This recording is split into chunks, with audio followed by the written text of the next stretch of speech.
Hello, Sagittarius, Sun, Moon, Rising, and Venus signs. Kamusta kayo? Sana po'y nasa mabuti kayong kalagayan.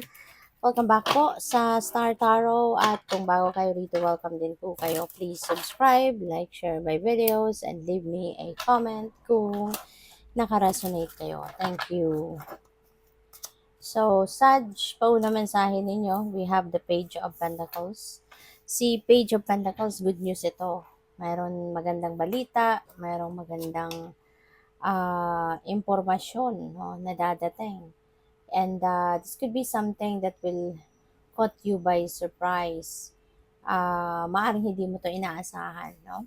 Maaring ganito kabilis ang naging proseso ng bagay-bagay na to. Kaya may gulat factor, no, para sa'yo. Pwedeng meron ditong dadating na pera, pwedeng merong opportunity, financial opportunity na dadating that is going to bring you abundance, prosperity, ganyan. Kaya napakagandang oportunidad, no? Ito Sagittarius. Possible din na ang iba sa inyo is possible na ang iba sa inyo rito siguro magkakaroon kayo ng offer sa trabaho.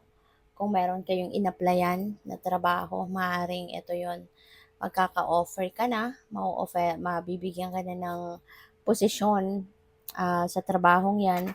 And pwede rin no, na merong mga siguro sale of property, no? Maaring may binibili kayong pwedeng merong binibili kayong lupa or kayo yung nagbebenta ng lupa, ganyan, or bahay. So yun, baka magkakabayaran na, no? So we have King of Cups. Ayan. So maybe you're going to be dealing with someone na katulad ni King of Cups, someone na medyo emotionally matured na, someone na medyo may edad na, pero napakabait, napaka-friendly, napakagaling magbigay ng advice, no? So baka meron kayong, baka dad ninyo to, no? Baka tatay ninyo yan, no? Or mentor ninyo, parang ganon. So you're going to be dealing with that person around this time. Maaari may mga masinsinang pa yung pag-uusap, no? May mga masinsinan kayong pag-uusap na gagawin with this person. So, what else? We have Three of Swords.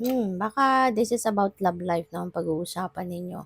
Kasi, dito sa Three of Swords, may heartache or heartbreak na pinagdaanan kayo. Meron kayong emotional suffering, diba? Na naranasan dito.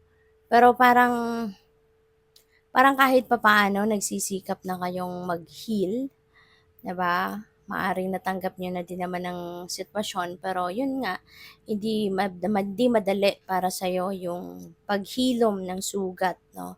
Na naramdaman ninyo rito. Kaya pwedeng si King of Cups, someone na very supportive of you.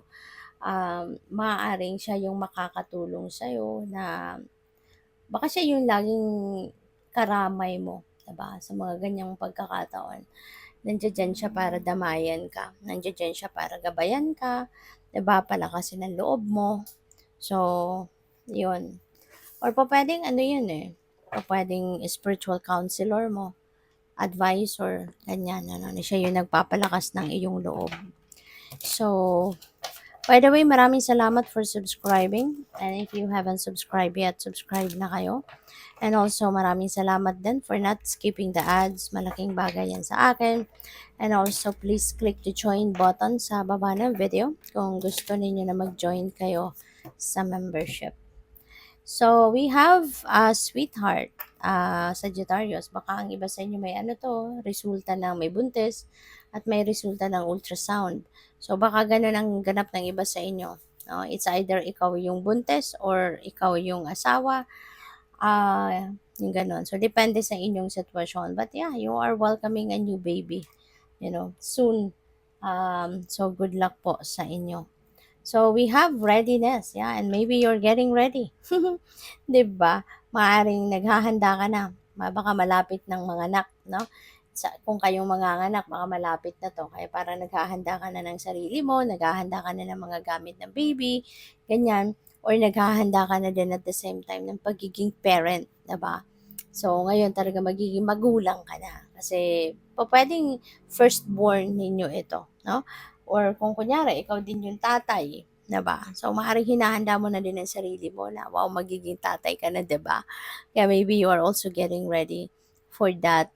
At saka yun, maaaring tumutulong ka sa ano mo, sa jowa mo ng pagpe-prepare ng mga gamit, pagpe-prepare ng nursery, mga ganyan.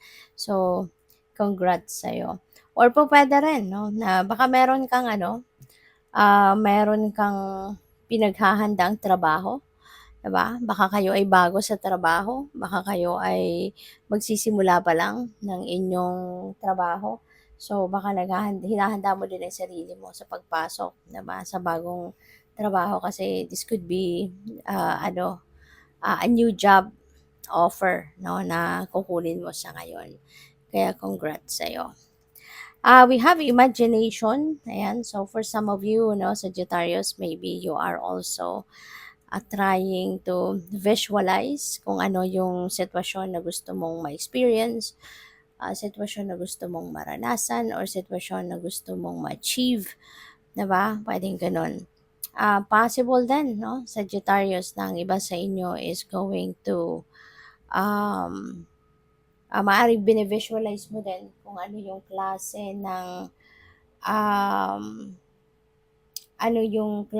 sitwasyon ang gusto mong magkaroon, at ang mas pinakamaganda rin dito na gagawin mo is para maging powerful yung manifestation mo. Kasi yung imagination, ano din yan that is also one powerful tool of, that is one powerful tool of manifestation, no, ng kung ano man yung mga bagay na gusto mong ma-achieve at a certain period of time. Kaya mas magiging effective yung ganyan if you are going to incorporate your emotions, your feelings, no, doon sa kung ano man ang ini-imagine ninyo. At saka ilagay mo yung sarili mo mismo doon sa sitwasyon. Kunyari, gusto mong magkaroon ng isang magandang bahay, 'di ba? Maaaring 'yang ang dream mo.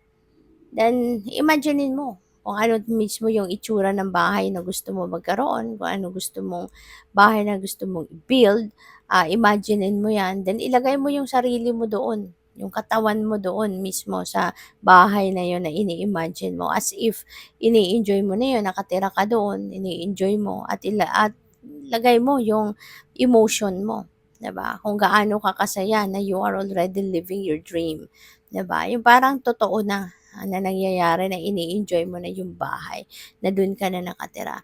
Yung gano'n, yung as if nangyayari na. Okay? Gano'n ang pagma-manifest. So, para maging effective ito. So, good luck sa'yo. Thank you for watching Love and Light. Namaste.